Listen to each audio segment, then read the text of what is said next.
Welcome, everybody, to the Week 17 recap as we go over all the games throughout the NFL, talk about all the headlines, stories, and whatnot, starting with the Thursday night game with the renaissance of Joe Flacco against his former team, a team that was on the team he was on the roster for just last year, comes in, has an absolute game, 300 yards in the first half, and the Browns dismantle the lowly New York Jets. Yeah, the Browns dismantled the lowly New York Jets, and they did it in so many different ways now. And Joe Flacco, now that he's on the Cleveland Browns, because there was a team that could have called him up that needed a quarterback in week 1 after he got hurt, and they decided to stick with Zach Wilson, even though they know he's not the man. And then they had to face him on Thursday Night Football, and he was rubbing it in their face every single play because the Browns, we know Kevin Stefanski, tough, loyal guy, and we'll get to his career later, but he's someone that likes to run the football, likes to throw screens here. But in this game, it seemed like there were some drives where they did play action fake on every single play. And with a team like the Cleveland Browns, they're one of the best rushing teams in the league. So you have to kind of bite on it every single time. And they're doing it in massive run sets where he's able to get it to the tight end down the field. He has that connection with Elijah Moore now. And then in Njoku and everyone around him, Joe Flacco has elevated this offense. And this is the team everyone thought the Cleveland Browns could be. And we saw that come to form not only last week in Houston versus the playoff team in the Texans, but in Cleveland versus the Jets to clinch going to the playoffs, and then just sitting there after the game, watching the whole stadium go crazy. No one left there. And then just the Jets getting beat so badly that Joe Flacco is like literally falling asleep on live television. This 38-year-old fossil who has come back from the grave to become arguably the best quarterback of the last 5-6 weeks or so, resurrecting the Browns, a team that had lost DTR, person who had PJ Walker and Deshaun Watson, the contract issues we've had with him and his health. For them to be able to pick up Joe Flacco off the practice squad and the way he's been able to elevate, we had a stat before the game had begun. Had he played a full 17 games, he'd be on pace for 5,500 yards, be on pace for 55 touchdowns and 30 picks. And 30 picks. So he's got a little bit of Stafford in him, but honestly, gets hot at the right time. This is a team that's rolling. They have a great defense, great offensive line, got some two great running backs. Jerome Ford and Kareem Hunt complement each other really well. And then obviously you got the Myles Garretts, the Denzel Wards of the team, Grant Delpit, one Thornhill as well. That team is loaded front to back. And this Browns team, you want to talk about a team with a bit of an underdog story that I think everyone's on board for? It's the Browns right now. Yeah, it's definitely the Cleveland Browns. And then I put them as the number 1 team, and I put them over the Ravens for the past few weeks just because of that underdog mentality. And the Ravens have been really good, but the Browns have been equally as impressive. They have the 2 best defenses in the league. And now the Ravens may have the potential MVP on their team in Lamar Jackson. And the Browns feel like, hey, if we called up Joey Flacco earlier this season and he had a full training camp and he had a full time to get prepped and initiate in the system and he had a full season of play and games under him, we may think Joe Flacco could be the MVP this year, especially with how mediocre the quarterback play has been this season. Even with 30 interceptions, he did throw for 55 touchdowns and he did throw for damn near 6,000 yards. So why the hell not? For them to be able to pick up Joe Flacco off the practice squad and the way he's been able to elevate, we had a stat before the game had begun. Had he played a full 17 games, he'd be on pace for 5,500 yards, be on pace for 55 touchdowns and 30 picks. And 30 picks. So he's got a little bit of Stafford in him, but honestly, gets hot at the right time. This is a team that's rolling. They have a great defense, great offensive line, got some 2 great running backs. Jerome Ford and Kareem Hunt complement each other really well.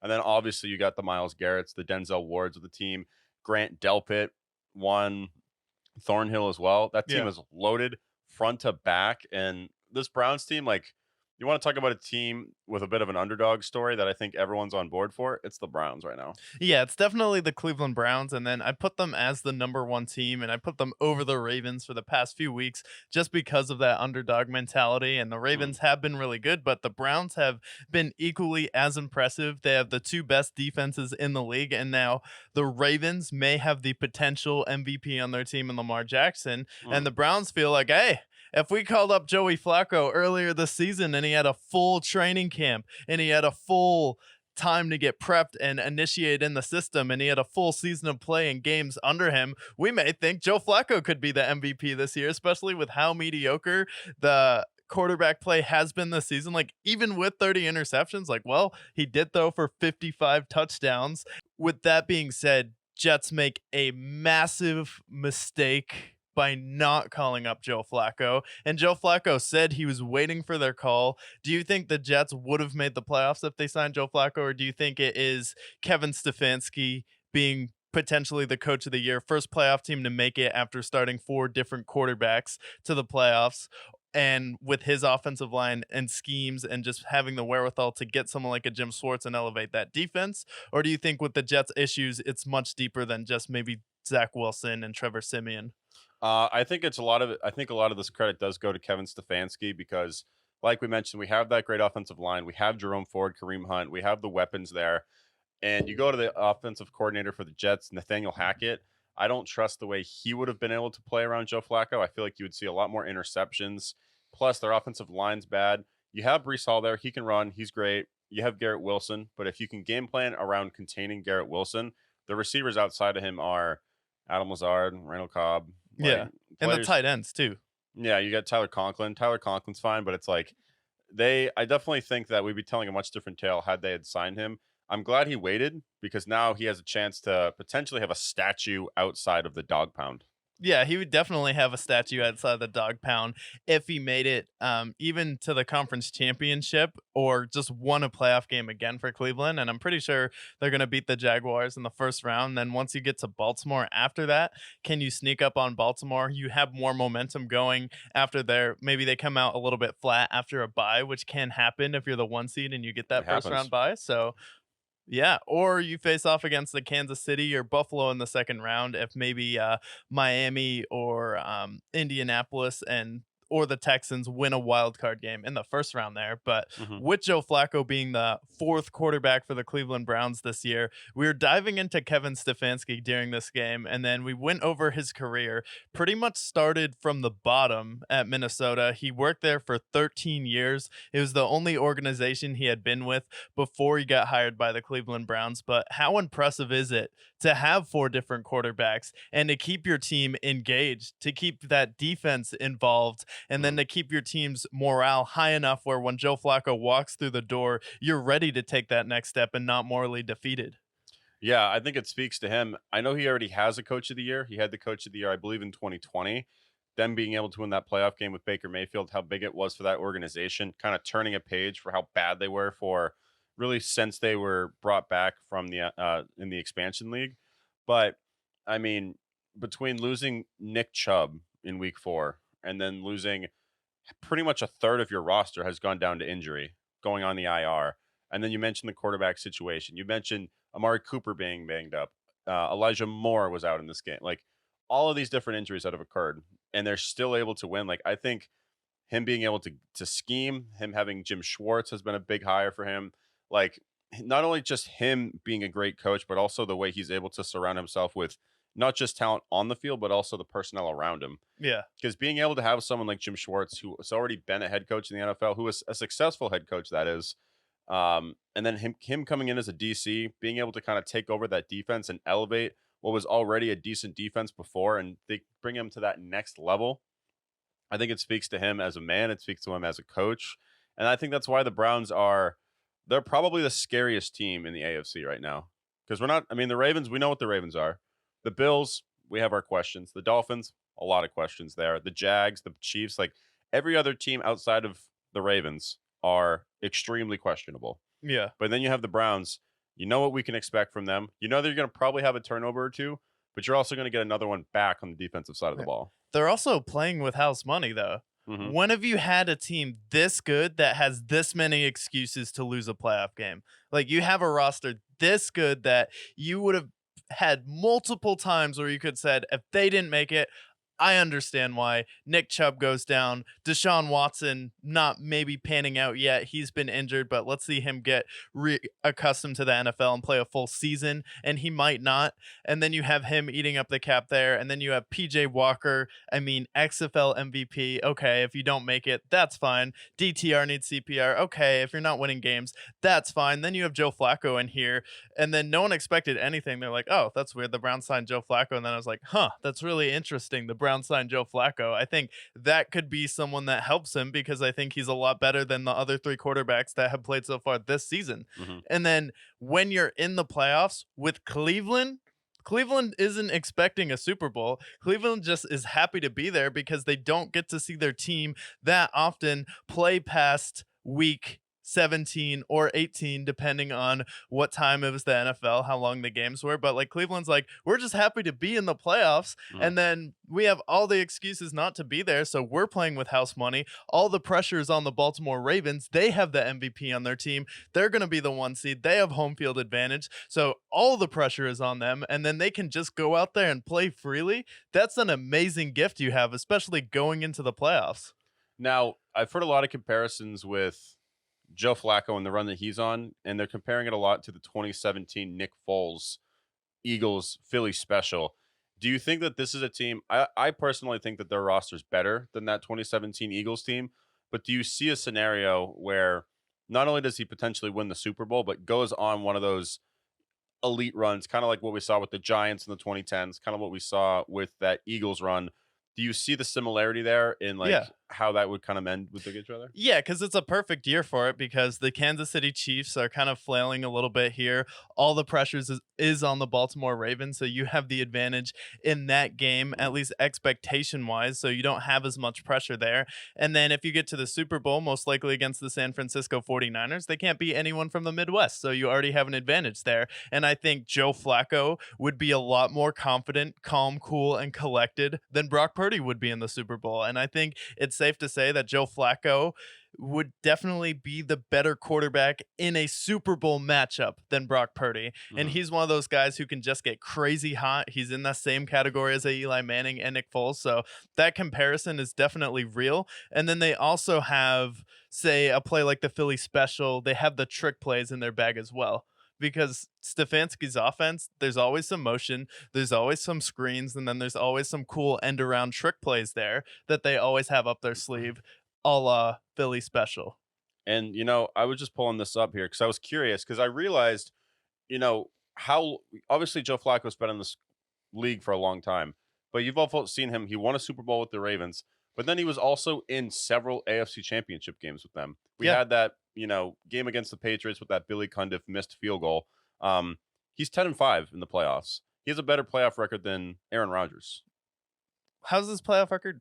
Damn. Then Aaron Rodgers? 10-5. I mean, 10-5. I mean, I'll pull up Aaron Rodgers' playoff record, but it's very similar to Aaron Rodgers. He's And beaten Peyton Manning. He's gone up against Ben Roethlisberger. It's he's like beaten Brady. that's the thing with Joe Flacco is in those games too. Who is he going up against? He was going up against Troy Polamalu. He was Mhm. going up against Ed Reed in practice every week. Yeah. He was going up against the Patriots defense. He was going up against Chris Harris Jr. and Aqib Talib in Denver with Von Miller. Mhm. It's like compared to the Ravens, it's like the Ravens defense is definitely good this year, but are they as good as the Patriots and the Steelers were at that time? Probably not. Yeah. And I just looked at Aaron Rodgers' playoff record. He does have 2 more playoff wins. However, he's 12-10. Joe Flacco was 10-5. So he has a better playoff winning percentage. Yeah. And that was with inferior talent as well on the offensive side of the ball. This is his best team he's probably had total. Yeah. Probably a better coach. I'd probably give Stefanski slightly the edge as well. So talking about a guy who's a playoff performer, we always talk about that 2011 Joe Flacco run Yeah. where he was 11 touchdowns, 0 interceptions, QBR in the high 90s, completion rating in the high 60s. Like when he gets hot, he is the definition of a streaky quarterback. Yeah. And this playoff run, I think we're going to bear witness to a historic run for the Browns. Yeah, and the thing with guys like Joe Flacco is they don't really have that shame gene where if they make a mistake, they're gonna be like, "Oh my god, how could I do that?" They'll be like, "Yeah, whatever. I'm gonna keep slinging the ball down the field. Like I don't care. Like we're gonna keep moving on. Like it doesn't matter. I'm not gonna get in my head about it. It's not that deep. It's just football. I have 5 kids at home." So from now on, for the rest of this season with Joe Flacco, this will be his nickname for me. He will be Joe Flackenheimer. Joe Flackenheimer. Because tell me he doesn't look like Cillian Murphy. Like Cillian Murphy? Look at Cillian Murphy side by side with Joe Flacco. They look alike. A little bit, yeah. He is going to be Flackenheimer. Yeah, maybe he could take some advice from Sean McDermott and then go out there and nuke the Ravens. Exactly. So, another cool thing about this Browns win, 11th win of the season, it's the first time in NFL history you've seen them and the Lions with 11 wins respectively. Which brings us to our second game of the week, which was the Saturday night game, which we saw together out and about. And this game was robbery. This game was an absolute embarrassment from the NFL, absolute embarrassment from the refs, stealing a game from the Detroit Lions. Yeah, they stole a game from the Detroit Lions, and as far as I'm concerned, the Detroit Lions won that game. I don't know about you, but it's nice that Cleveland and Detroit, one team has 11 wins, one team has 12 wins, because the Detroit Lions did win that game because they have the video footage of the offensive lineman walking up to check into the ref. Number 70 was across the other side of the field. He was nowhere to be found there. And then Dan Campbell was legitimately and justifiably upset. And then he just laid into the refs after that. He didn't have too much to say in the press conference about it, except being very annoyed and agitated. Then he has to go home in the morning to Detroit. Someone handed out his address to a contractor, and then suddenly someone's working on his garage at 6 a.m. in the morning on a Sunday. And then you have all of that there. Dan Campbell justifiably furious with the refs. And there's a difference too, because people are like, oh, well, you rip into the Chiefs complaining about the refs, but now you're gonna support the Lions. Like, isn't it just what happens? Like, no, because they told the refs there. The refs just messed that play up, and also the Lions didn't do anything wrong, and Kadarius Toney was offsides.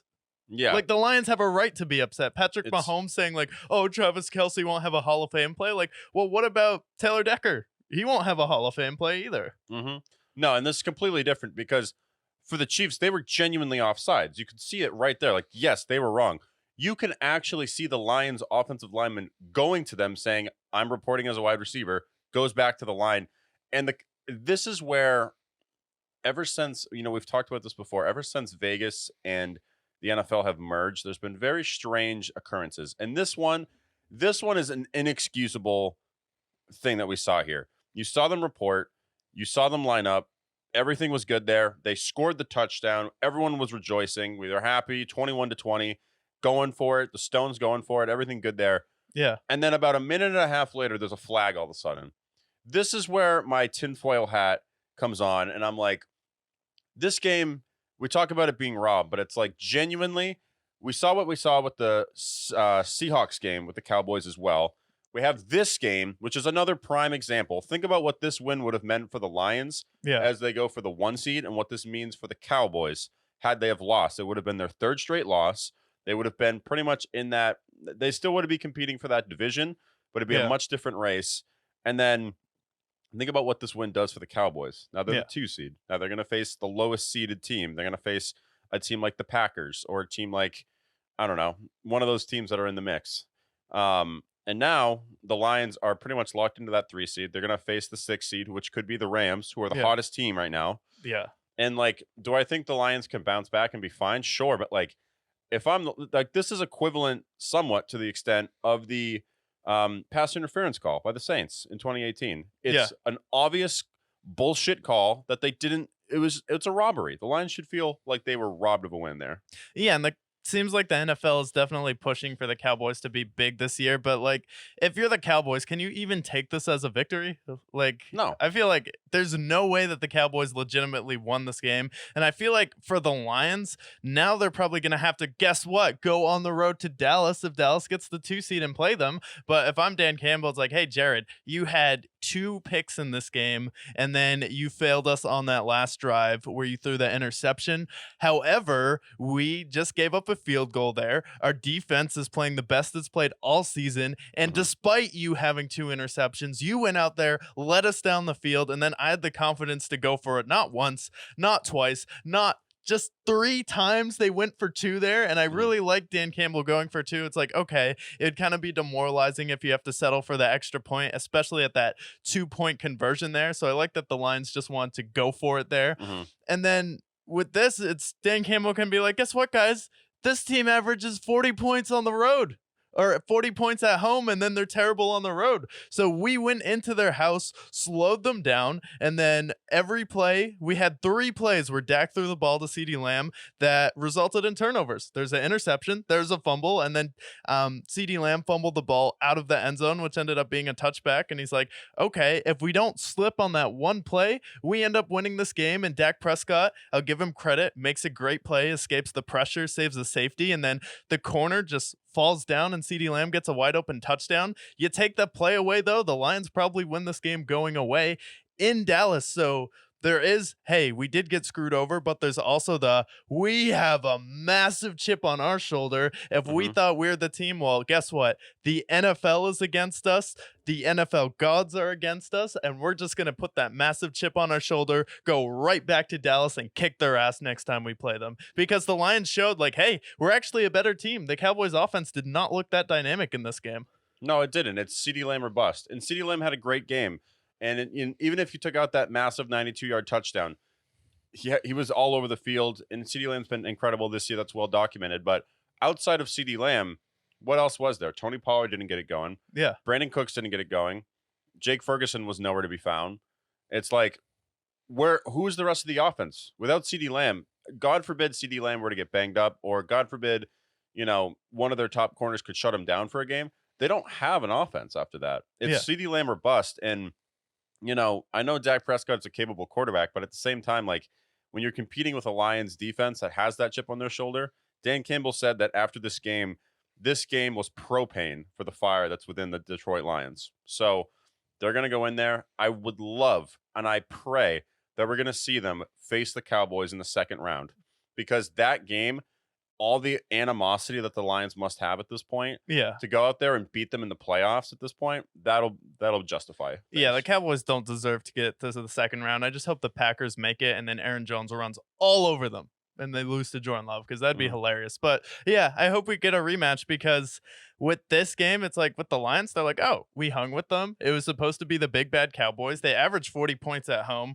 We had a night where we had Jimmy Johnson being inducted into the Cowboys Hall of Fame, and guess what?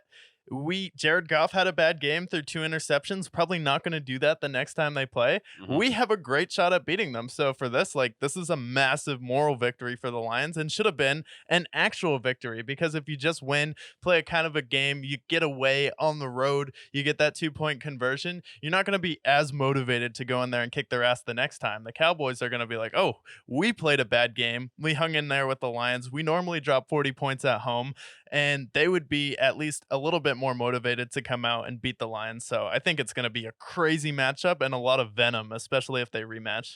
Oh, yeah. There's going to be a lot of animosity there, and I'm hoping that the Lions pull through. Yeah, and then that referee crew has officially been demoted for the playoffs, so they are not going to be calling any more games. They're the ones behind the Seattle Seahawks game as well for the Dallas Cowboys. So that's like pretty much 2 wins at home that the Dallas Cowboys have gotten handed to them, with the Seattle Seahawks game and then the Detroit Lions game. So the Cowboys, definitely frauds here.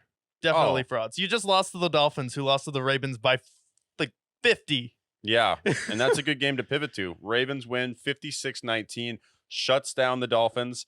I going into this game, I felt a lot more confident in the Ravens. I feel like they're legitimate.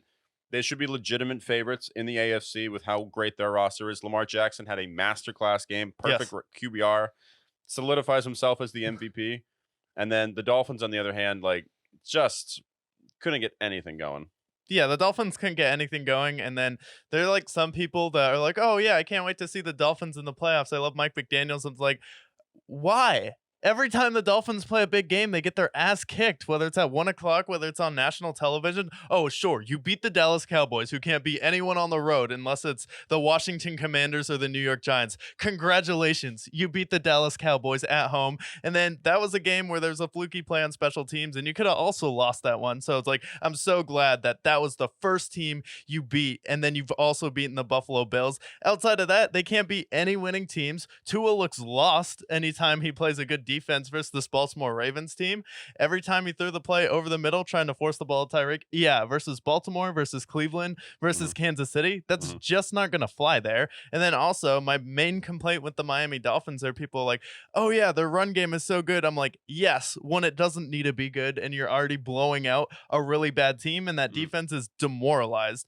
Anytime they need a run game going, to get a run game going to take the pressure off of Tua, it's nowhere to be found. Raheem Mhm. Mostert is nowhere to be found, and he's not like a bell cow back there. And then Tyreek Hill is pretty much Tyreek Hill or bust in this offense.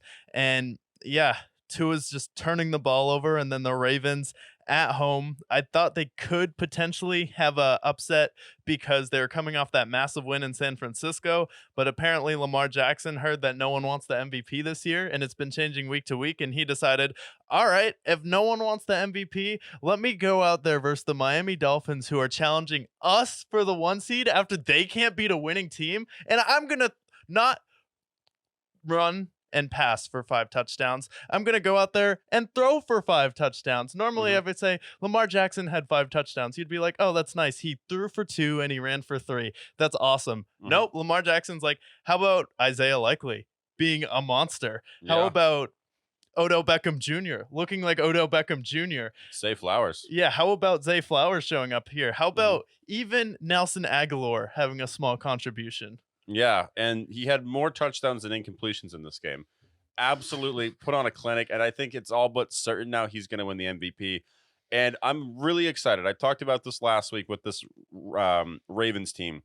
Lamar Jackson has a real opportunity to bring back that argument. For the last several years, it's been Patrick Mahomes is the best quarterback in the league, and then who's number two? And we've seen Josh Allen go in there to some people. We've seen Joe Burrow go in there. We've seen Jalen Hurts float around there at certain points.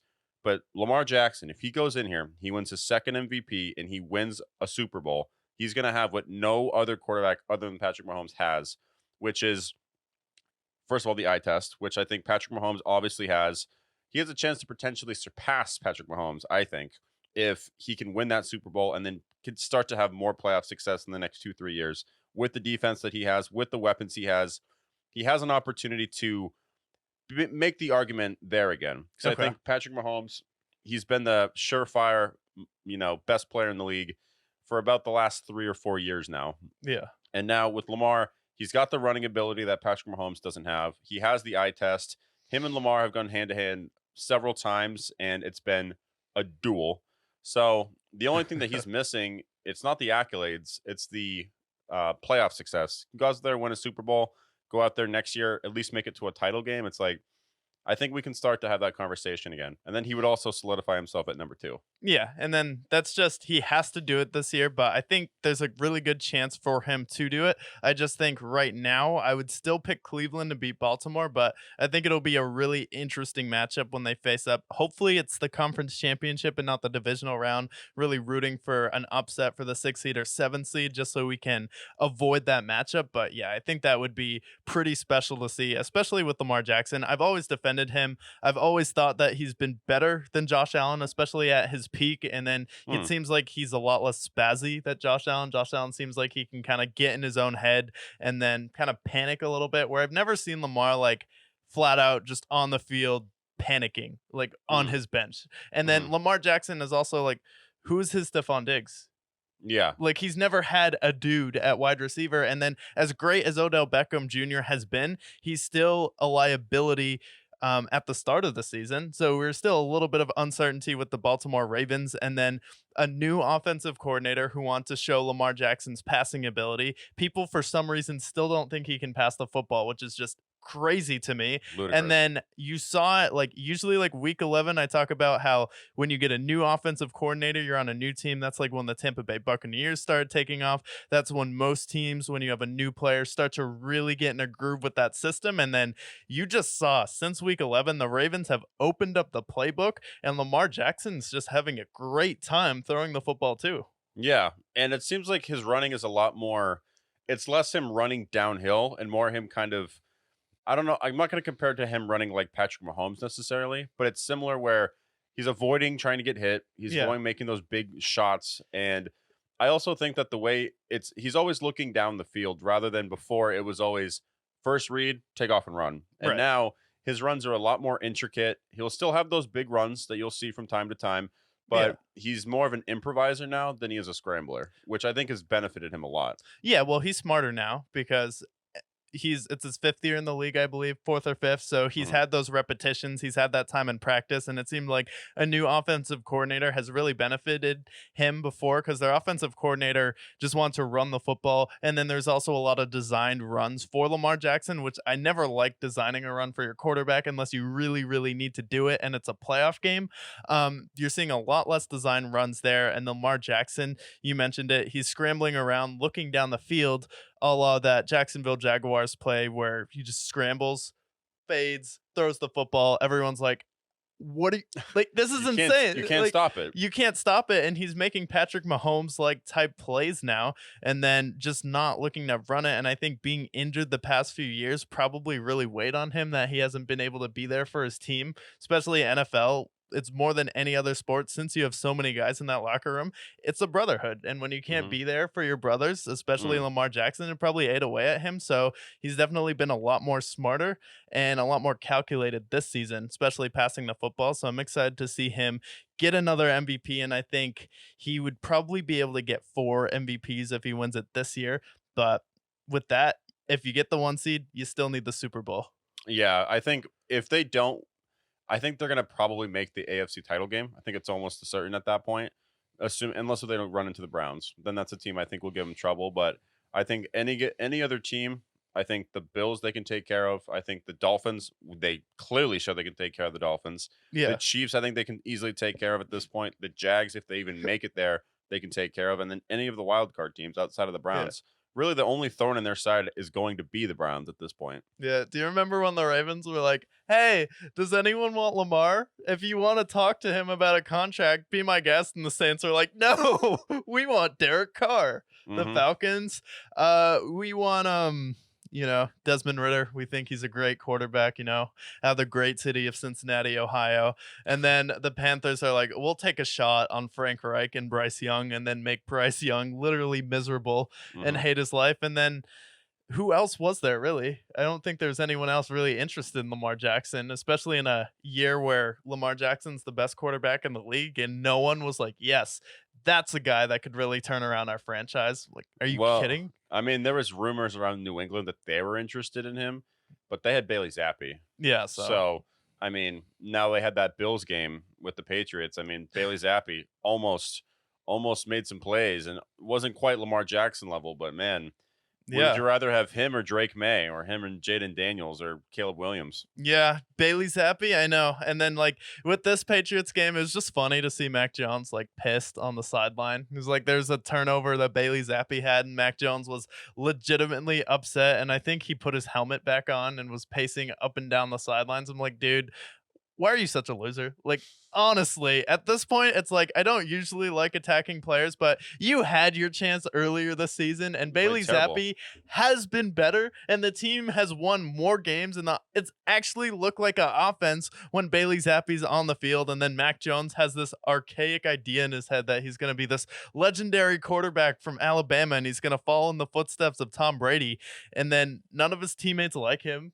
At this point, the locker Mhm, room turned away from Mac Jones, and Bailey Zappi's just a lot more chill. Like sometimes, like mhm, even when you're bad, you just have to be a good teammate. And it seems like Bailey Zappi's just been better at being a good teammate. Like, you want to start me? Okay, that's fine. You want to bench me? Okay, mhm, that's fine. I may have 3 interceptions there, but I'm not gonna be an asshole on the sideline about it, like Mac mhm, Jones has been. I'm not gonna pout about it. I'm not gonna go up against the Patriot way.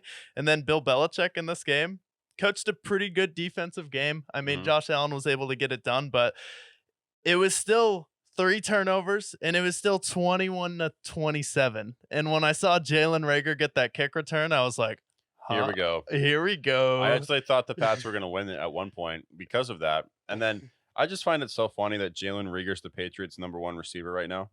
Like all the big plays that they made were because of Jalen Reagor. And then I remember that he was the guy taken right before Justin Jefferson. I'm like, okay. And then you see them make a catch with Tyquan Thornton. I'm like, oh, this is the guy that was taken right before George Pickens. Yeah. Cool. And then you see some of these other guys, Demario Douglas. I mean, he was a late round pick, so I'll he's been fine for them. But like everybody else, I'm like, just drafting guys who are either washed or drafted before an actually great player. Just that's the Patriots, and Yeah. that's what we've been saying. Well, do you remember on the show like a couple weeks ago when I was like, I saw Patriots fans posting like, I know Tyquan Thornton isn't as good as George Pickens, but at least he doesn't have a bad attitude. And when I talked about Mac Jones a couple minutes ago, it was like you can't suck and have a bad attitude, but George Pickens is damn talented and he has a bad attitude, and that's fine. But ever since that bad attitude, what has he done? Back-to-back games with over 130 receiving yards. Yeah, And then he goes in Seattle and lights it up. So would you still rather have Tyquan Thornton? Really? You would still rather have Tyquan Thornton, who hasn't had a 100-yard receiving game, who, when you throw him a deep ball, he goes there and then he trips over himself and falls over himself like he's in a circus and he's trying to make people laugh for slapstick comedy? It's like, he's a parody of a wide receiver. He's not even good. And then you're like, yes, George Pickens, though, he has a bad attitude. I wouldn't want that guy on my team. Like, what are you talking about? This is when people say Patriots fans are the dumbest. Like, right there. Exactly. that's the dumbest thing. You know what Tyquan Thornton reminds me of? You remember the Lions Hard Knocks with that juggler guy, the Pipkins guy, whatever his name was? Oh, yeah. I remember that guy. That's Tyquan Thornton. Yeah. Tyquan Thornton is Pipkins, or that juggler guy who's probably whatever he's doing now, whether he's an XFL player, who knows? Yeah. That's who he is. The difference is that Tyquan Thornton was a second-round pick, and Pipkins, I don't think, was drafted at all. Yeah, I think he was undrafted. Yeah. So it's just like that's the roster that they have around him. But yeah, George Pickens has more receiving yards in 2 games than Tyquan Thornton has in his entire career. Amari Cooper had more in 1 game than Tyquan Thornton has ever had. So yeah, we love that. And in this game, any discouragement for the Bills, or you're kind of just like, we kind of know what the Bills are, same old, same old? Yeah, I always compare them to the AFC Cowboys. Like, yeah, Josh Allen, any given game is Superman, but at the same time, every single game there's a fumble. I mean, the fumble that he had late in the game when his arm was completely out, he had the ball and he's getting tackled and he has his arm completely out. I'm like, how do you've been in the league now for 5 years. You're in the same draft as Lamar Jackson. How do you how does that happen? Yeah. Now, like, it seems like with his turnovers, and I know that he has a lot of touchdowns as well, and that's the kind of the thing with Josh Allen. Some of his turnovers are inexcusable at this point. The fumble, like the interception. All right, forcing the ball down the field, trying to get Stephon Diggs going, cool. But like, the fumbles are the thing that are easily coachable out of. Yeah, the Jets game too. He literally had a butt fumble. Yeah, exactly. So it's like, his fumbles especially. If he threw a lot of interceptions, but he didn't fumble the ball, it would be a completely different conversation. Yeah. But the problem is that he throws, 12 to 17 interceptions every year, but then he also has 12 fumbles as well. Yeah. And that's when you enter into like the Daniel Jones turnovers, to the Jameis Winston turnovers, to like, that's when you're in the same statistical category as these guys who are perennial turnover machines. Yeah. And obviously Josh Allen's significantly better than these guys, but if you're going to throw interceptions like that, don't fumble the ball to that same degree. That's like, my thing. Especially if you're that big. You're huge. Yeah, it's not like it's not like you're Jared Goff here, who's like kind of like a pocket guy. It's okay if he fumbles the ball. It's not like you're Brock Purdy. It's like you're Josh Allen. Like, you're Superman. Put it between your arms and run, and you're not going to get the fumble. Yeah, no, you just have to do the chicken wing with the ball, and then when you get tackled, like, you hold your arm. But it's like, you should be training this, especially if you're going to run the football, but just sticking your arm out there, albeit against the Patriots. But yeah, that is definitely an issue with Josh Allen. And if it wasn't for the fumbles, the interceptions definitely wouldn't be as bad. But like with the Jets game, he threw 3 picks and then he fumbled it when he's like, what were you doing in that play? You guys could have just punted the ball away and you would have been fine. But since you fumbled it, that's why the Jets won. They had the opportunity for the kick return in overtime. And then the Bills are now 4-0 though, ever since Sean McDermott realized announced he's a member of Al Qaeda. Yeah, dude, they love terrorism. The Buffalo terrorists. Let's go. The Buffalo terrorists, and let's see what they can blow up in the playoffs, right? Yeah, we'll see if they can blow up the Miami Dolphins playoff hopes too, being the 2 seed, because now they're gonna face off on Sunday Night Football. Finally, we get those epic matchups. I really hope this game is like exactly what the Raiders and Chargers game was 2 years ago. Yeah, where it comes down to a timeout. Yeah, where it comes down to a timeout. Bad timeout by either of the head coaches, honestly. Yeah. Speaking of the Raiders and Colts, that game was a lot better than I thought. But you said before the show, like this game could actually be pretty interesting, and it turned out to be pretty interesting. Yeah, that game I was like, this could be like one of those weird like 1 o'clock games that everyone's like, oh, Raiders and Colts up, but it's gonna be like entertaining because you still have Josh Downs on the field, you still have Jonathan Taylor, you still have Devontae, you still have Aiden O'Connell, Max Crosby, and it ended up being a fun game. I'm glad that Indianapolis Colts were able to pull it out there because they get their playoff hopes staying alive there. But it was definitely one of the most fun games. I'd say that game and the Philadelphia Eagles and the Arizona Cardinals were probably the two most overlooked games coming into it that ended up being really fun.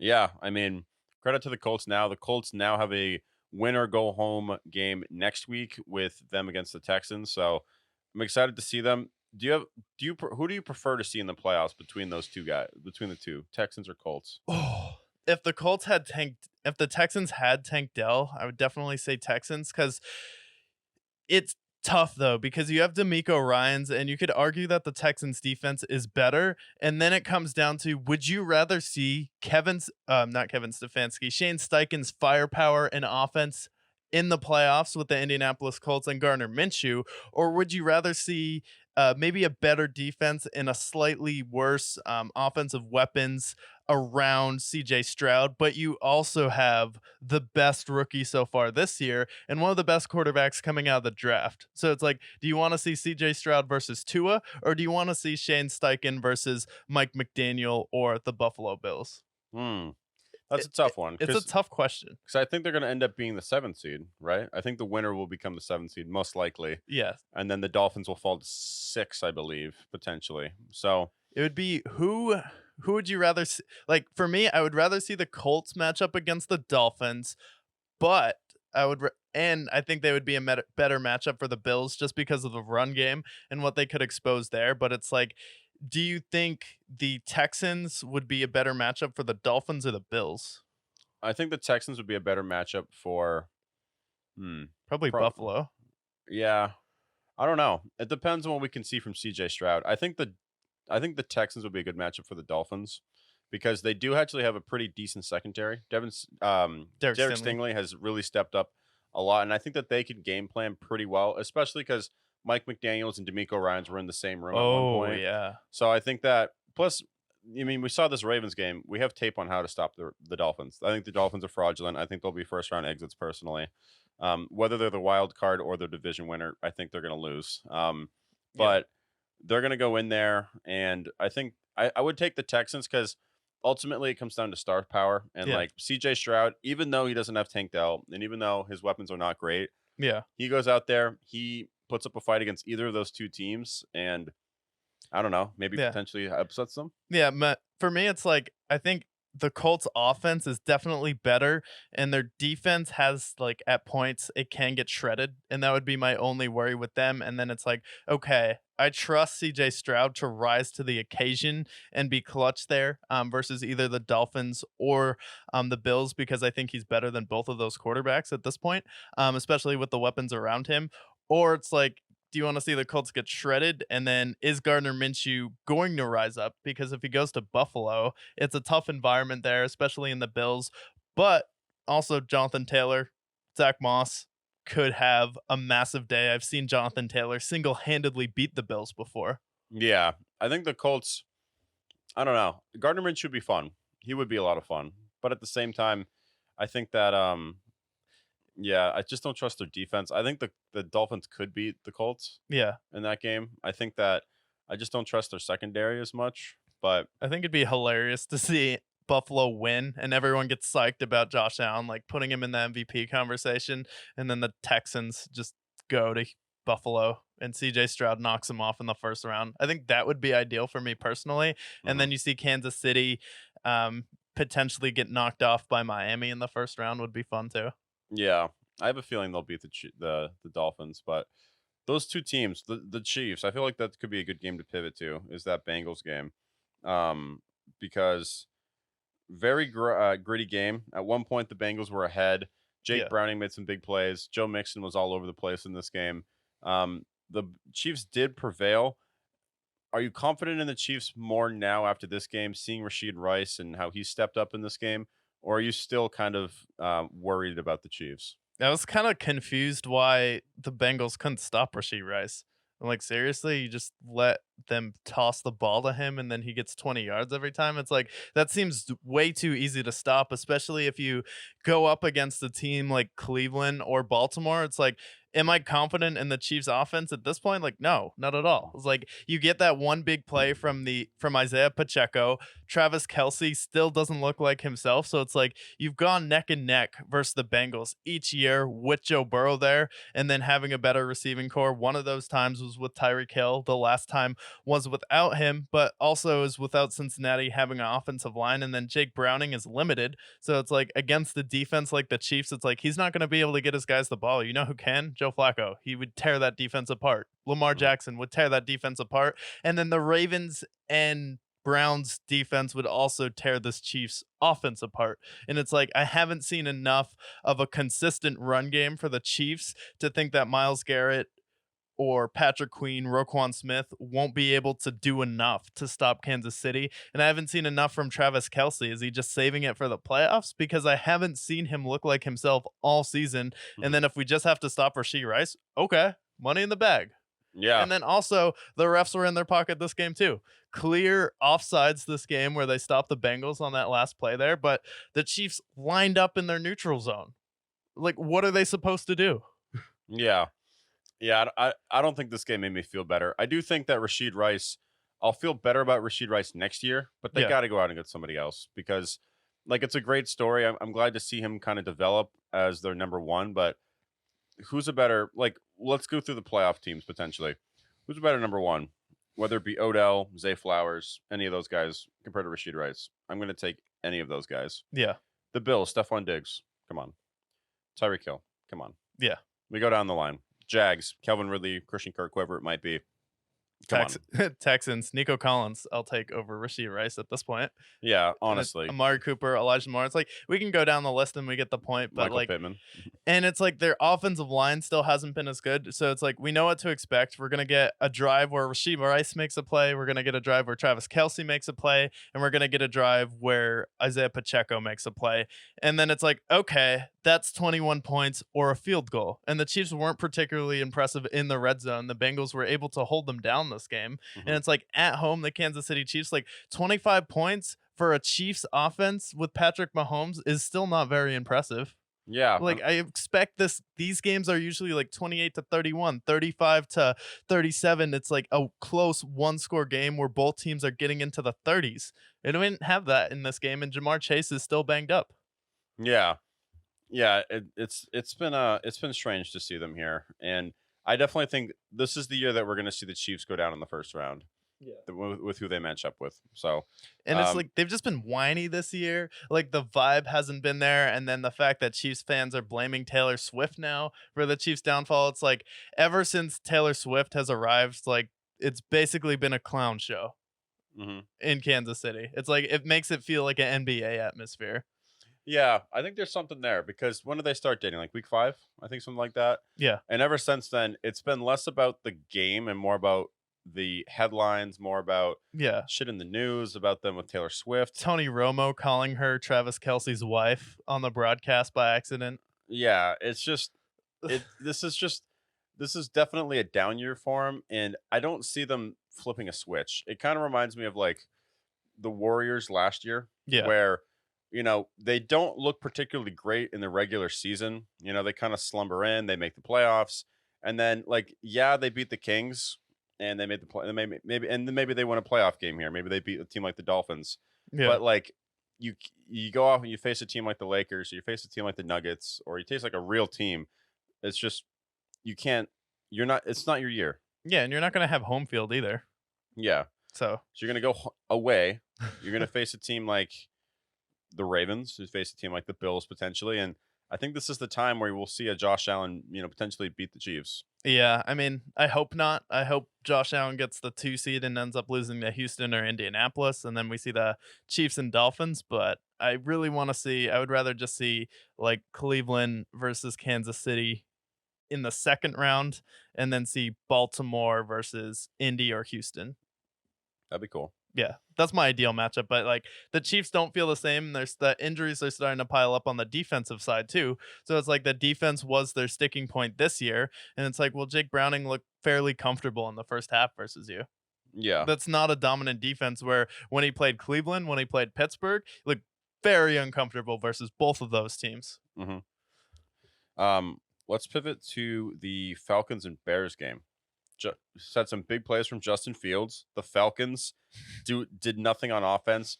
The Arthur Smith mustache is officially gone. Thank God. It looked terrible. I hate to say it, but it just made him look like a cop. I'm like, dude, where are your jelly donuts? I, Where's the powdered sugar in your mustache? Like, I thought I liked the mustache, but it was because of the fact that he looked like a cop. yeah. It was hilarious to me. But yeah, Justin Fields made some big plays. Do you think that this game is enough for them to potentially keep Justin Fields as they have officially solidified the number one overall pick? No, because when you have the number one overall pick, I really don't want to spend it on another player besides a quarterback. And with the Chicago Bears, when you have someone like Caleb Williams who's hyped up to be the next Patrick Mahomes, you have Jordan Love. His year this year was better than any other Bears quarterback of all time so far. And like even Jordan Love is outplaying all-time great Bears quarterbacks, even though, wait, that's not a thing. So when you can go out there and get a prospect to the caliber of Patrick Mahomes and you have another pick to go out there and potentially get maybe not Marvin Harrison because the Cardinals will probably draft him or the Patriots. But you could go out there and get another really good wide receiver, and it's supposed to be a deep draft for that. Then you're in business and you have Cole Kmet, DJ Moore, and whatever other rookie wide receiver you have this year. You can go out there in free agency and focus on the offensive line and focus on that in the second and third round. And then also your drafts on defense haven't been terrible. And then Tremaine Edmonds was getting used to the Bears defense, and he wasn't as good earlier this season. He's starting to come on now. Ever since Montez Sweat got there, the Chicago Bears defense has been legitimately good, and I'll give Matt Eberflus credit for this team because say Tyson Badgett never plays and Justin Fields stays healthy the whole year, they just got eliminated from the playoffs this week. I feel like the Bears had a legitimate shot at making the playoffs, but they're just so bad to start the season. But Matt Eberflus with the Montez Sweat trade has made that defense really good, which is his calling card. So give him credit there. And then Cole Kmet, he's your cornerstone there. He's the face of your franchise. He's the one where if you want to go anywhere at all, you have to make sure Cole Kmet is happy, especially for the Chicago Bears. So I think you do go out there and draft Caleb Williams. And I think the reason you do that is because Justin Fields has looked good. So now you can get some trade value for him and you can get an extra second or a couple thirds, and then you can rebuild that offensive line. So I think trading Justin Fields, like, I'm still not confident enough to pay him, if that makes sense. Yeah, I agree. Because I think if you have to ask whether or not he's the guy, that's He's your not. answer. Yeah. That's your answer. We always compare it to the girlfriend thing. It's like, is she the one? If you have to ask, then it's probably not. Because, when it came time to pay Joe Burrow, they weren't asking. When it came time to pay Josh Allen, same idea. Maybe they can even pull off what they did against the Panthers last year, get another wide receiver there, potentially. Yeah. Maybe it's like a sign and trade. Who knows? I think that they have a good opportunity where they can do a full true rebuild. They're keeping Matt Eberflus. Is that official? That's what the sources say. So I think they're going to keep him. Okay. So which I'm honestly fine with how they've played the last 9 weeks or so. So you can trade Justin Fields, get like a second round pick for how good he's playing. You can go out, get your guy, get a wide receiver, get a running back, and bolster up the offensive line, which that's what they did this past draft as well, and it worked. They landed their guy. So I mean, you guys are in a really good spot with, the Lions will be good. The Packers are in rebuild, and the Vikings look like they're crumbling right now. So it's like you're in a situation where you can still fight for the wild card. Yeah. And so I think next year, get your guy, get an offensive lineman, get a running back. You're in business. And plus, you have a shit ton of cap space. Yeah. Also, you'll have a lot more cap space if you're drafting Caleb Williams. If Caleb Williams doesn't want to go there, I think you should go out there and take Jaden Daniels. And I think that's a better option than Justin Fields, because having a guy, even if he's slightly worse or slightly better than Justin Fields, is more valuable when you don't have to pay him for 4 years when Justin Fields is going to be asking for some money. And at this point, I think he's a lot better than Daniel Jones, but it's a similar situation to that where Justin Fields has looked really bad sometimes, but there's also sometimes he looks really good. So it's Mhm. like you have to have that conversation. And I think when he's like good enough, he just elevated his trade value this year where a team actually may want him. Like, say Matthew Stafford's like, all right, I'm done. Sean McVay, hello, on the phone with the Rams. You don't think he'd want Justin Fields, especially because Mm. they're not going to have a top draft pick this year? Yeah. No, I think it's a great fit. I think it's an opportunity where Justin Fields, I think, in a different situation, performs better, especially if he had an offensive minded head coach. I think he's a guy who really needs that. Yeah. And then for the like you mentioned, the just the money and how that breaks down, it's like even with that first overall pick, they're gonna make like 9, 10 million with Yeah. Caleb Williams, Jaden Daniels, any of those guys. Yeah. 10 million instead of 35 million. That's the difference between signing a top wide receiver like maybe a T. Higgins that might be interested, Yeah. or signing Justin Fields. And I don't Yeah. think whoever you draft, I think they're going to be relatively close to Justin Fields to Yeah. start right away, and you don't have to pay him for another 4 Yeah. years. Also, here's a trade idea. Your vision's good, right? We have vision insurance at our employer. Crystal Clear 2020 eye test. Who looks like they'll have a better career long term if they're in the same exact situation? Justin Fields or Tua Tagovailoa? Justin Fields, the eye test. Eye test. The eye test. That's all you Yeah. need to see. Justin Fields with Mike McDaniels, who likes to run, who has Devon A. Train there, who has all those weapons there.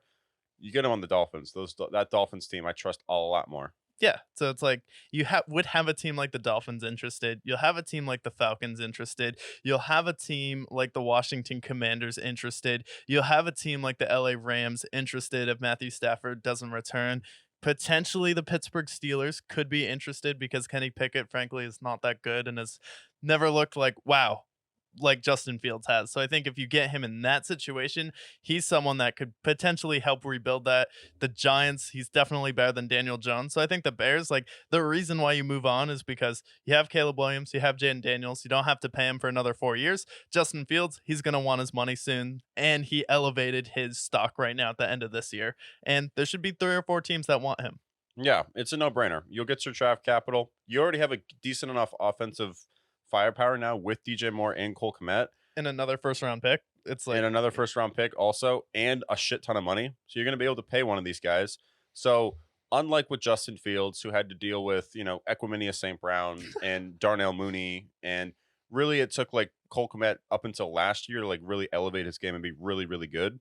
So now it's like you're going to be able to basically start over with someone similar talent-wise to Justin Fields, but this time you have an offensive line, you have weapons, and you have a defense. yeah. Take way less pressure off of them. So I think it could actually work. You'll actually finally see a Chicago Bear throw for 4,000 yards. I have a feeling the Bears, we've called all of these teams who are going to take that next leap. They might be that team next year. I believe them. And I Yeah. honestly don't think, Matt Eberflus, like, I don't know. We saw Zach Taylor when he first came onto the Bengals struggle a little bit with, first it was, Joe Burrow got banged up. They didn't have the quarterback the first year. So it looked like he was a terrible head coach, right? And then right Yeah. around year 3, what happened? Joe Burrow was healthy. They got Jamar Chase. Things started to piece together. And now we look at him as a top head coach in the league. So I actually like that comparison because the Bears also terrible in September and start to come on to the end of the year. Bengals, same situation, but in that case, the games that would have potentially helped them make the playoffs, Tyson Badgett was playing. So I actually thought of that take, but didn't want to bring it on the show. But you had the exact same thought, and we didn't even talk about that. So I actually like that a lot. yeah, and I think I think I like them giving Eberflus one more year because of the fact that that defense has come on so strong. Maybe they get another edge rusher. Montez Sweat's been great for them.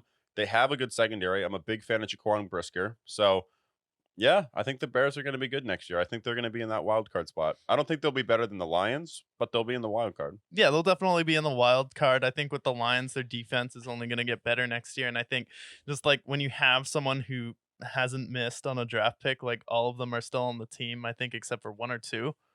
Yeah. Right. Like David Holmes, I'm pretty sure every player he's drafted is still on the roster, right? Yeah. Ryan Poles has been a pretty good GM. Good team to pivot to would be the Panthers and that trade that they made. Absolute finesse. And they were able to get the guy that they were already interested in, the tackle. And then obviously the Panthers and what they've been with that trade. Good team to pivot to. Jacksonville annihilates the lowly Panthers. Yeah, Poor CJ team. Beathard, one play to Travis Etienne was enough in this game. Panthers couldn't get more than a field goal, and I like that the Jaguars are finally like, all right, we just need to win one more game. to clinch the division, and we're facing the Carolina Panthers. So we're going to sit Trevor. Like, Trevor, we don't even respect the Panthers enough to put our star quarterback, who's been struggling with a knee, an ankle, and a shoulder injury all at the same time, at risk in this game where Mhm. Brian Burns may have a chance to tee off. So it's like, all right, I guess we'll just put CJ Beathard out there in a game to clinch the division. And this was a game where if the Jaguars lost this game, Duval County may not be a county anymore. We may hear the lost story of Duval County the year the Jaguars were supposed to make the Super Bowl. Then they lost to the Panthers, dropped out of the playoffs, and then the city was burned down because everyone was so upset. Like, it was getting to that point with the was bad. Jacksonville Jaguars. It It was was really bad. And then Doug Peterson's like, you know what, Trevor, you're on the bench this week. CJ Beathard, that's going to be fine to beat this team. And then the Panthers, Bryce Young is like, yeah, football, not too fun anymore. I feel like playing Madden is more fun like this. And college, when I actually had weapons to throw to, and I actually had an offensive line and I had a defense too. And the Panthers defense hasn't been the problem, I don't think, this year. If they had an offense, it's like, this is just not fun for Bryce Young. And then do you think CJ Stroud did this on purpose where everyone was like, oh, he's stupid because he can't pass this weird score? Do you think that was CJ Stroud? Like, I really don't want to do this with Frank Reich in Carolina and David Tepper there. I mean, if that's exactly what he did, he made the right decision, to say the least. Like, oh, this guy's an idiot. Do you really want him as the number one overall pick? Even though CJ Stroud was significantly bigger than Bryce Young, I feel like there was less questions about his game overall outside of that IQ test. I mean, if that's the 40 Jess he was playing, then he has earned that Offensive Rookie of the Year and that eventual second contract. That's Yeah. like ultimately big brain. Maybe IBM Watson wants to pair with him. Maybe he can get a sponsorship with them for AWS. for his massive brain that he must have in that brain. Well, Bryce Young, he's got a nice computer chip in there, but he doesn't have that fucking whatever, I'm not a Yeah. graphic card guy, but you get the idea. Yeah, and this was funny because David Tepper was the one that was like, I want Bryce Young instead of CJ Stroud. And Frank Reich was like, sometimes the owner wants to get involved, and then we end up making the wrong decision. And he blamed the owner for that. And as soon as that happened, I was like, oh, he's going to get fired. But it was David Tepper who was the one who wanted Bryce Young over CJ Stroud. So I guess we can give Frank Reich some credit, I guess, for Thanks, Frank wanting Reich. CJ Stroud. Yeah, thanks for being that sacrificial lamb. And also, David Tepper in this game was so frustrated that he threw a beer at a Jags fan. So the owner of a professional franchise, a hedge fund manager turned owner, threw a beer at a Duval County native in this game. Yeah, he should be drug tested. Like, if we're gonna drug test players, and CeeDee Lamb had such a good game that he got drug tested after the Cowboys game, I'm like, if you do something equally as stupid in the other direction where CeeDee Lamb's greatness and then he did something all-time stupid where he dumps a beer, it's like, okay, can we test this guy for coke at that point? Because he was a hedge fund manager. I've watched Wolf of Wall Street. Yeah. You've probably watched Wolf of Wall Street. I know you love that movie. It's like, all right, bud, where are you hiding those Quaaludes? Yeah, where are the Quaaludes? Get him out of here. It's assessing his judgment here. Maybe he's on the full legal dose of Adderall or something. Yeah. Something is not right with David Tepper. I mean, we lose Dan Schneider, we gain David Tepper. But like, at the same time, it's like, if a player did that, say Tyreek Hill throws a beer at someone, He gets fine. He gets fine. Was anything happen to David Tepper? Not that I know of. No, you should lose a draft pick. Yeah. Sorry. Like, if you're gonna throw a beer at someone, like, how stupid are you at that point? It's like, you can't control your emotions. You're enough. a billionaire. You're literally in a press bar. You're in a suite. Yeah, in Florida. Yeah. In Jacksonville. Beautiful weather. It's winter time. Yeah. To be in Florida right now, we're in like New England. It's pretty cold. Like, you're in Florida, like, just chill out. You know you suck. You made one of the worst trades in NFL history at this point. You drafted the wrong guy. You hired the wrong coach. Like, this is all your fault. Why are you throwing it at a Jags fan? When you're losing to CJ Beathard, you should be pouring beer on yourself at this point. It also shows how thin-skinned he is. Think about it. Like, you're a billionaire who has accomplished a lot in his life. I don't know whether or not he came from money, but if he didn't, he earned his money, right? Yeah. And then for someone to insult your shitty team that you assembled, and that's enough for you to crumble and throw a beer at, like, dude, you're like in your 60s. Come on now. You're acting like a 14-year-old. Yeah, it's like someone, like, if I had that much money, like, I feel like not a lot would really bother me. And I feel like the same, like, you'd be like, okay, what are you gonna do? I have $1 billion and I own an NFL team. Yeah, Even if like it's the worst NFL team, like I still own an NFL team. yeah, it's like think about, you wake up in the morning and you have your money, you have your team, you have your wife, you have your kids and everything. You have your harem. Yeah, you have your harem, you have your mistress, probably somewhere in a different state. Like, I feel like you're winning if Yeah. you're a billionaire. You're fine. You've got your Bugatti, Yeah, you got your Bugatti. your You're sparkling water. you're doing okay. You drink you drink liquid death every day. Maybe you have 100 Bitcoin in your wallet. Who knows? Like either way, like you're fine. You're a billionaire. You've won. You've won. You don't need like somebody shits on you. All right. You well, beat life. Yeah, you've won the game of life. You're gonna have inheritance money for probably the rest of time before the world crumbles in on itself. So it's just really, dude. Come on now. And on the other side, you saw the Texans annihilate the Titans, and two teams we've compared together, similar off seasons, brings in a veteran, drafts a quarterback, hires a new head coach, and here are the Texans here with a chance to make the playoffs next week with a win after they annihilate the Titans. Yeah, they annihilate the Titans, and then CJ Stroud comes back. I'm glad that they sat him out for a couple weeks and then ended up getting him healthy to make a playoff push there. But yeah, Will Levis in this game ends up getting hurt again. Then Ryan Tannehill has to return. But Texans were firing on all cylinders. And I felt like after the game in Tennessee, where they were competing with Dougie Mills, with Case Keenum, and they were kind of rotating them in that game, we saw both of them play. And then it came down to overtime in Tennessee, where the Titans defense has played exceptional at times, and then with no Will Levis, and then Ryan Tannehill going back in there, definitely with some rust off of the bench. In Houston, I was like, yeah, this is a game the Texans will probably go out there and kick ass, especially with CJ Stroud. And this is exactly what I expected them to do. And then you need to create that momentum going into the playoffs, because you did just lose 2 games, albeit without CJ Stroud. And then he goes out there, puts on his Superman cape, and he's like, hey, I got it. Like, it's fine, guys. Like, Yeah. I'm back. So we're going to make a push for the playoffs. We have the biggest game of my football career. We have D'Amico Ryan's biggest game he's probably ever coached on Saturday night. And we have a chance. It's basically an extension of the playoffs. It literally is a playoff game. And we're going to go out there, build some momentum. The Colts just had a game where they were struggling with the Raiders. Let's go out there and avenge them with what happened last time. We got blown out, but it was in week 4, so it was kind of early in the season, and we're a different team now. So let's go out there, get into the playoffs on a win streak, and then go out there and upset the Bills in round 1.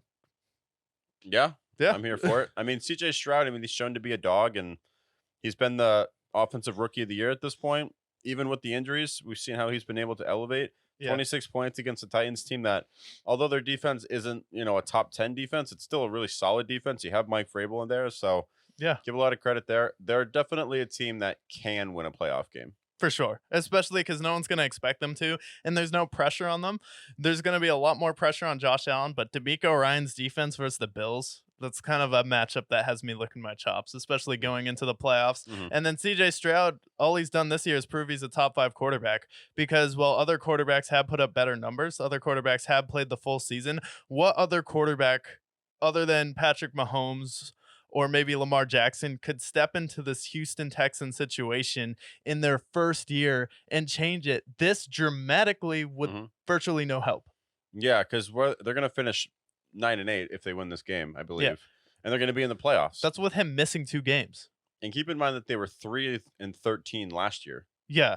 So you went from 3-13 to 9-8 and making the playoffs and potentially winning a playoff game in 1 year. I mean, like, it's hard to see with the Ravens and Chiefs just because they were already good beforehand, but just being able to completely elevate a team, it kind of reminds me of what Andrew Luck did with the Colts. Yeah. And how terrible they were. He steps in, they're a playoff team immediately. Yeah, there's only a few guys who can do what CJ Stroud did. Josh Allen wouldn't do that in his first year. Lamar Jackson, he did have a playoff team around him at that time. Perennial. And then he had Mark Andrews, so he had a little bit of better weapons. Like if you throw Tua in there, maybe Joe Burrow, but he got hurt in his rookie year, so we'll never really know for sure. But it's like you can't really point to too many guys that would do what CJ Stroud did this year. I can only think of 2. I can think of Cam Newton and I can think of Andrew Luck. Yeah. And those are great conversations right there. Maybe Mahomes. Maybe. Yeah. That team was a playoff team, but they still had Tyreek Hill and he did elevate them to a different level. But I think it's really like those 2 that I mentioned. Yeah. But incredible season from the Texans so far. I am beyond hyped for Saturday night.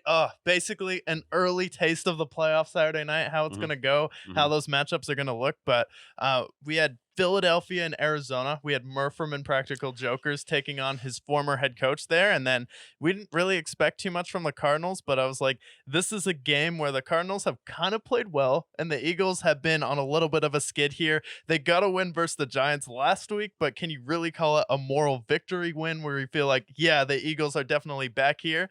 And for me, I've been like, hey, if the Eagles match up with with Tampa in the first round, Tampa's probably going to win that game. And this was just more reassurance of Hmm. that fact because Tampa Bay has Mike Evans and Chris Godwin, and Kyler Murray was able to torch you with no one to that Trey caliber. McBride, With Trey McBride and James Conner, Greg Dortch. you don't think Rashad White can do what James Conner did in that game, along with Chase Edmonds and Kate Otten? Like, Mhm. you don't think that the Tampa Bay Buccaneers, maybe Baker isn't as good as Kyler, like talent-wise, but at least surgically, maybe Baker's a better like reader of the field than Kyler Murray is. Mhm. Going to Tampa and then you lose this game, you lose out on the 2 seed basically because Dallas won versus the Lions this week. Then you face the Giants and the Commanders next week, so you probably still both win those games. But it's like, what a whiff!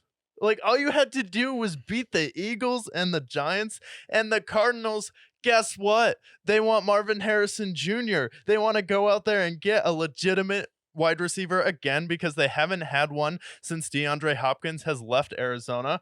So it's like we need to go out there and get Kyler some help. It's like the Cardinals don't have an incentive to win. And then the only Mhm. incentive is just for Murpham and Practical Jokers to beat his old mentor. That's about it. Playing for pride at this point, and credit to the Cardinals for winning because I don't think losing on purpose is necessarily the best option when you're building a new culture, especially for a new head coach. But it's like the Eagles, like, come on. All you had to do was beat two of the worst teams in football. It reminds me of your take. You had this take a couple weeks ago comparing them to that Steelers team, Yeah. and it's really starting to progress there because similar started off undefeated, and since then they are 1-4 since they started off undefeated. Now they're limping into the playoffs, and like it's the energy around the team that scares me the most. Where it's just like, oh well, we just missed our opportunity. Everyone just seems like they've given up already, and this isn't even like a Super Bowl hangover. This is just a team that looks like it's given up and it's just playing at 70% effort. It doesn't feel like everyone's completely bought in at this point. And I don't know what it is. I don't know if it's because they missed their OC and DC. I don't know if it's a coaching thing. I don't know if it's just injuries that have been fucking with them, but Do you think they know Jalen Hurts is hurt and maybe he's playing through something and that's kind of discouraging to the players because he can't be him full self? I don't know because like even with him being banged up, I don't think they should have lost this game. No. Like, and especially, I think it's especially on the defensive side of the ball. Yeah. It's their defense that has really reeled back. And like, who can we point to? Because I still see some really talented players on that team. You can point to CJ Gardner Johnson leading the league in turnovers last year, and then you let him walk to Detroit. Yeah, but I mean, they still have Darius Slay, and they still have all these, edge rushers. Jalen Carter's on that team, and it's like, Darius Slay's been in the league for a long time now. yeah, I don't know because their defense played pretty well to start the season, and then now it just seems like they're unraveling. And it's their offense. It's AJ Brown. He hasn't been able to been the same since he had that big 6 straight games of 125 yards. It's like I don't know what's in the air. And also Jalen Hurts has been inconsistent. It's like I don't know what's in the air here, but I do think that onto your theory about the Bucks, yes. And that 2019 team, ironically, who did they face? Baker Mayfield. So Baker Oh, Mayfield, so it's the perfect take. it's the perfect take because he beat that Steelers team, and now he's going to beat that Eagles team. Wow. This really is the best sports show in football, huh? It really is. I feel like we both cover like all takes from each side. We all like get the other thing we can't miss, and then boom. I compare the Philadelphia Eagles to the Steelers that year. Steelers start 11-0, and I even gave the Eagles the benefit of the doubt. I was like, I think the Eagles are better, but also it's They Jalen. they won an extra game. Yeah, they want extra. They want an extra game, but it's like, do I think Jalen Hurts is better than Ben Roethlisberger? No, not really. All time, probably not. Not even close. Maybe he time. has more talent, but like even Ben Roethlisberger that year, that was like a game that they lost to the Browns where everything went wrong, and seemingly everything is going wrong for the Philadelphia Eagles this Mhm. season. And it's like, also, there is someone you can point to. Why is Matt Patricia on that staff? This guy is a cancer. ever since he's left the New England Patriots, if you're a defensive coordinator for Bill Belichick, you might as well be a water boy, in my opinion, because Bill Belichick, what does he know? Oh, yeah, the greatest defensive mind in football. What are you All doing? time. Like, oh, yeah, I have my pencil in my ear and I'm taking notes. Like, sorry, you still look ridiculous on the sideline. How can anyone take him seriously Mm. after he coached the Detroit Lions? And I'm pretty sure that was the reason why Darius Slay ended up leaving the Lions to go to Philadelphia, was because of Matt Patricia. And then he's Yup. like, you bring in this bumpkin back onto the sideline? It's like, go back to rocket science. Yeah. I don't. Yeah. Why? I remember when we were watching the Seahawks game, and I just see on the side, guy calling the plays today is Matt Patricia. I'm like, oh, here we go. I knew I should have bet on that game. Yeah. I knew it. I'm like, they're gonna have a big play and they're gonna get screwed. Maybe that is the problem. It's Matt Patricia. Yeah. Think about it. Everywhere he goes. Offensive coordinator for the Patriots last year. Their offense, horrendous. Why? That was another one. The Detroit Lions, they had some decent players on that Lions defense. Terrible defense on that team. Everywhere he goes, it's just one of those things. It's like Joe Judge as an offensive coordinator. Yeah. Or Adam Gase, even, if you want to call him too. It's like everywhere they go, they suck, but yet they somehow keep getting jobs. At this point, Nathaniel Hackett's in that same spot as well. Josh McDaniels, terrible in Denver after he finds out he's cheating. Goes back to New England. He has Tom Brady. Yeah. And then he goes to the Raiders. Yeah. That team has Pro Bowlers everywhere. Yeah. And their offense is middle of the pack, if not worse. So it's like, Frank Reich, Doug Peterson's offensive coordinator when Doug Peterson's calling the plays. yeah, it's like, why is this guy getting a job at this Yeah. point? So I don't know. He's going to find another job. We're going to see him in the league forever because, I don't know, he'll never die. He's like a vampire or something, sucking the blood out of every good team. And I really liked the Eagles going into this year, but Yeah. at this point, it's like, how can anybody be confident on that team or any of the team, like any of their fans around them? Like, how do you feel confident with this team when they've lost 4 of the Yeah. last 5 games? They just lost to one of the worst teams in football, and they're losing embarrassingly as well. Yeah, it's like you're gonna have Trey Palmer and Kate Otten, Chris Godwin, Greg Dortch. Mike Evans. It's like, who are you going to stop? And also, who are your linebackers that are going to stop Rashad White? Because Rashad White has stepped up the past few weeks, and he's a player I've been kind of like lukewarm on. But over the past few weeks, I've actually been pretty impressed with what he's done, and he's been a good running back. Out of the backfield, it's like, no, you're not going to have a fun time in Tampa, and it's not going to be a game you're just going to walk away from.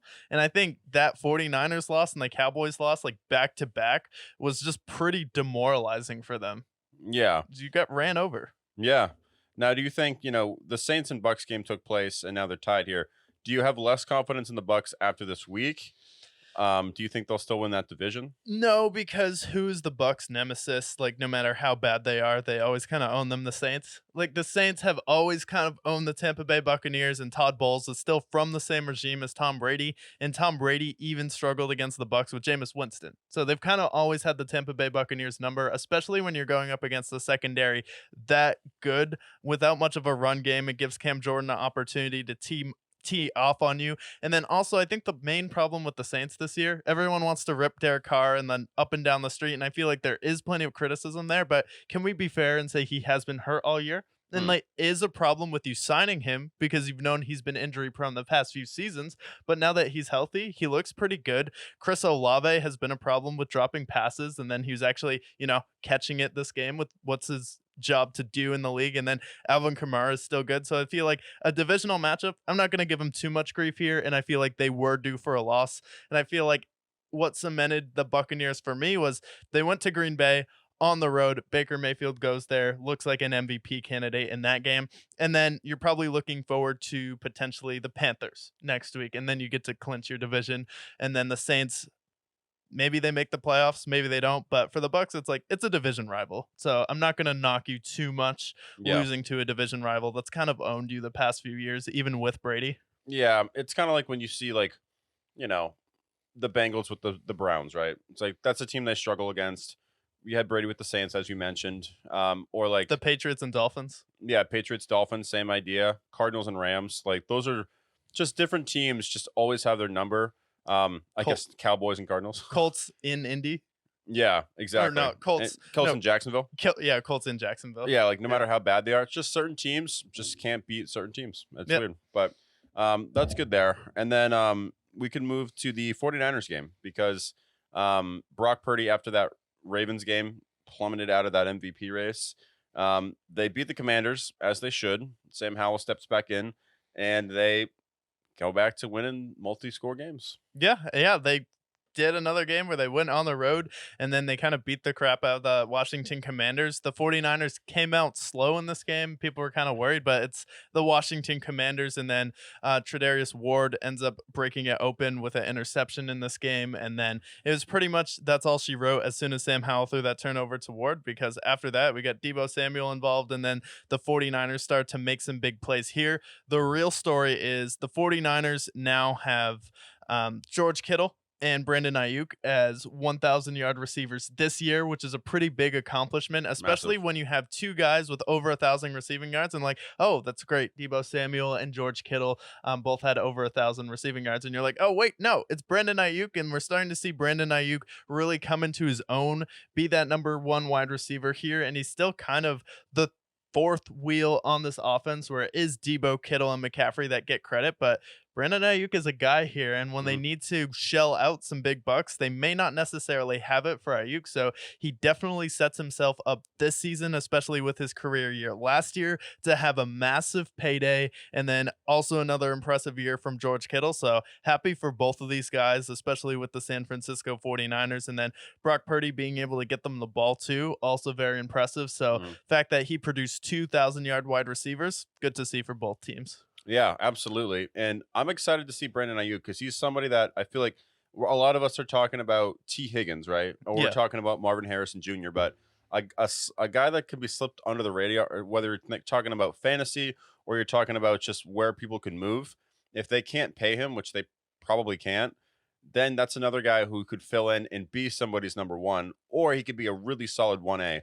A Yeah. team like the Texans could really benefit from him. Kansas City. Kansas City could absolutely benefit from Brandon Ayuk. So if you can afford to pay this guy, I don't think he's going to demand like top wide receiver money either. I think you could see like a Christian Kirk deal in place. Yeah. And you're not going to have to overpay like the Jags did, what Yeah. people thought they had to do initially. Yeah, one of these coaches will do that though, where they'll pay T. Higgins, they'll pay Brandon Ayuk a lot of money here because they're gonna get their new young quarterback. They're gonna do exactly what the Jacksonville Jaguars did: go out there, pay Christian Kirk a lot of money, just so you have some stability as far as the wide receiver room. Then they get Calvin Ridley on a discount, and then you go out there in the second, third round. That's when you get your superstar wide receiver. So maybe even a team like the Packers could draft him, or the Chicago Bears could go out there and try and sign him next year too if he's available. Yeah. Or maybe the Panthers go out there, get their offensive coordinator, and they try to go after Brandon Ayuk. Oh no. I don't No, want that. no. I don't want that. But I mean, if they're going to pay him $25 million a year, it might No. be hard to say no. No, they're not gonna pay Brandon Ayuk $25 million a year when they clearly know that Gabe Davis is available. Yeah. Yeah, like the Panthers, He they're gonna has be to. the team that overpays for Gabe Davis. Best believe that when he signs with the Panthers, inevitably, I will I will buy a Gabe Davis jersey just Yeah. for the meme. And then he's gonna he's gonna fade into oblivion there. He's gonna become Calvin Benjamin. Yeah. Basically. Yeah, but Buddy blocks. Buddy blocks. yeah, but he blocks unlike George Pickens. So you know what? We'll Okay. take it. And then buffoonery time. Broncos, Chargers.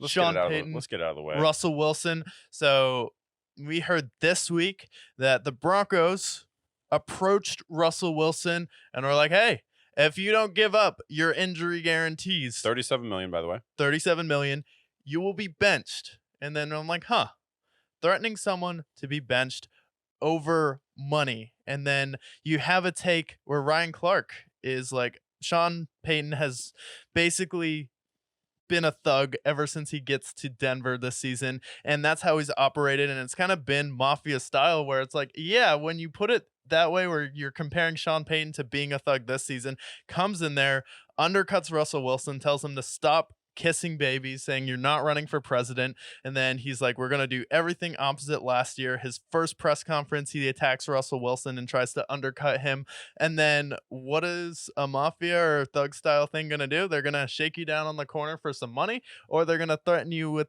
if you don't comply, this is what we're going to do. And we're going to make you very uncomfortable in a season where you've played pretty well, actually, considering the weapons around him. Like, can we get him another two besides Jerry Jeudy, please? And Hmm. then Sean Payton has basically made it his mission to undercut Russell Wilson this year. And this is also a Denver team. It's like, you paid the guy a year early. You paid him earlier than you needed to. So what's the deal? Hmm. I have a lot of takes here because Russell Wilson growing up was one of my favorite players. Yeah. And I don't agree with how things ended in Seattle there. And I didn't love him going to Denver. I never thought it was a great fit organizationally for him. But what I will say is I agree that they want to move on from Russ. That's fine. The problem that I have is the way they're doing it. Ever Yeah. since Sean Payton came in, you mentioned all the times that he's undercut him, whether it's in a press conference, whether it's in interviews. And it feels like, think about Russell Wilson, the person, for a second. Yeah. He leaves. He has the worst season of his career, pretty much the Hall of Fame conversation, puts a giant stain on there. And then you think of Russell Wilson, like he's still optimistic. He's still trying to compete, despite the fact that he's clearly not the same player. And then for the way that he's been treated, Yeah. I know he hasn't been great. And I know that contract's terrible. And I don't disagree with them leaving. But this is also a professional organization. And this is a guy who is still a legend, whether or not he's a Hall of Famer or not. And I just think it's really disingenuous how they've gone about things. As somebody who is still trying to compete, and he spends all this money on maintaining his body. I just think that it's really gross the way they've handled things. I think Yeah. you got to think about Russell Wilson, the person, at the same time, and forcing him to not waive $37 million when you gave him that money before he even stepped foot in Denver. Yeah. That's a fault on your part. You guys are basically forcing him to retract the mistakes that you made. Yeah. You need to hold accountability for yourself in this situation. You're the ones who paid him $245 million. You're the one that he didn't even play a game for you yet. He had a year left on his contract. You could have bite the bullet and played with him, and you would have realized maybe we shouldn't resign this guy. But instead, you take this massive leap, it fails. You bring in Sean Payton, and he's basically publicly humiliated him every step along the way. Yeah. Well, yeah, you could say he's publicly humiliated Russell Wilson, and that is true to a point. And if I was Russell Wilson, I'd definitely be emotional at this point. But if I was also Russell Wilson and they walked up to me and they're like, hey, we're going to bench you if you don't retract your $37 million of guaranteed money, I would just laugh at them. I'm like, sorry, I would rather have $37 million. And I'd be like, this is your fault. You're the ones who paid me. And now you're trying to take that money back. That's hilarious. Why are you guys this stupid?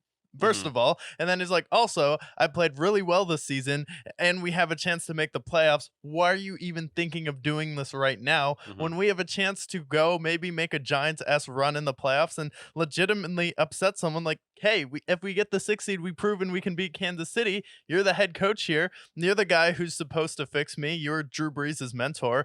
And then now with Sean Payton, after Russell Wilson's done laughing at him, you get someone like Ryan Clark absolutely laying into him Hmm. with everything that Sean Payton has done this year. He's like, now Sean Payton's being held out to dry, where it's like, now people are like, this guy's a buffoon. Is he a head coach? He's operating like a thug. He's acting like the John Morant of the NFL at this point. And if we're going to hold John Morant to such a high standard, and I think what happened to John Morant being suspended, like, should he be suspended for waving a gun on video? Controversial take. We're in America. Hell no.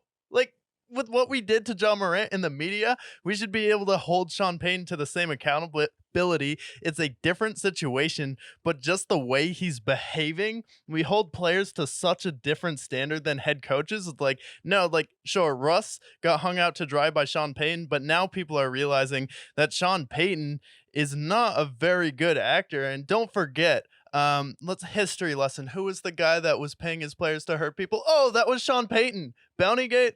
Like, Mm. Sean Payton was suspended a year for a reason. And Mm. let's not get caught up in Sean Payton's this amazing guy here. He was the one paying players to try and hurt people and Mhm. incentivizing his players. And that's pretty inhumane and that's pretty disgusting.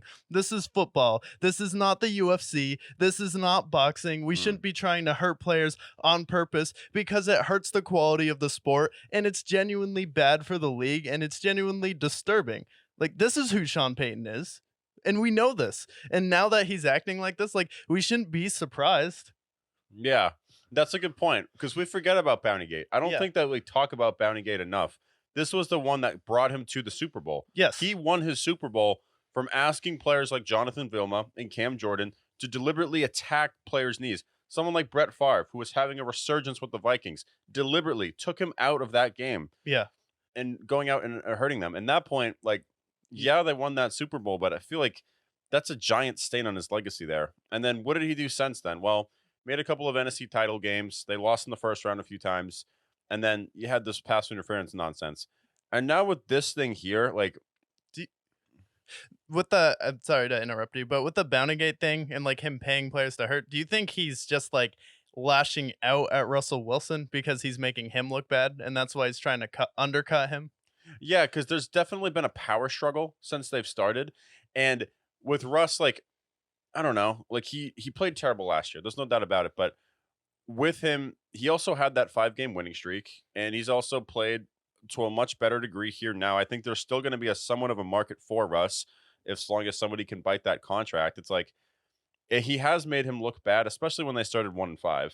And this Yeah. is the guy that's brought in to resurrect Russell Wilson's career, and he wasn't able to do that. It hurts his legacy. Yeah. And because it hurts his legacy, this guy who has a Super Bowl win, I think it stepped on his toes, and then they're going in here and immediately just embarrassing him, like we mentioned. Yeah, they're embarrassing him. And I think like it really comes down to Sean Payton. He's not necessarily a good actor in the league here.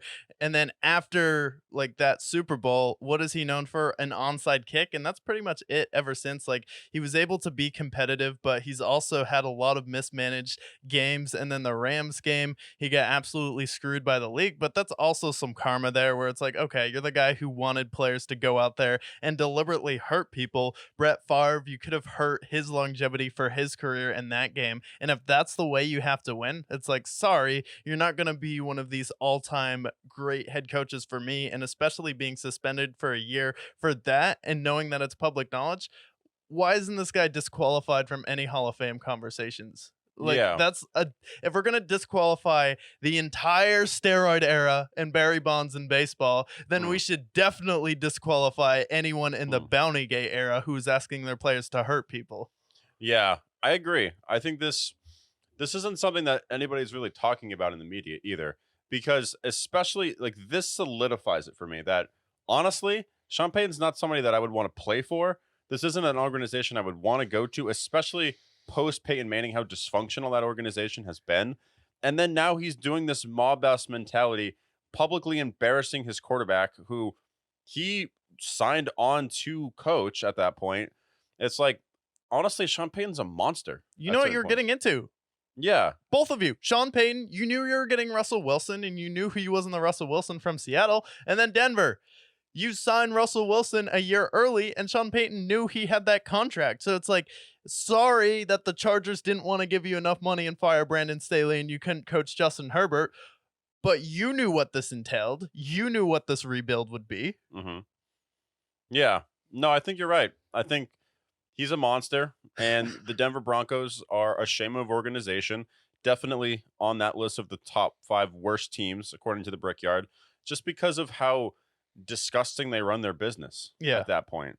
So, He always kind of has the angry eyes too.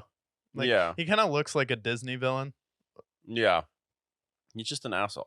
He's not a guy that I would want to play for. And now there's sources out here that, due to the PR hit that they've had with this Russell Wilson situation, they're going to have to overpay for a lot of the free agents that they land this offseason.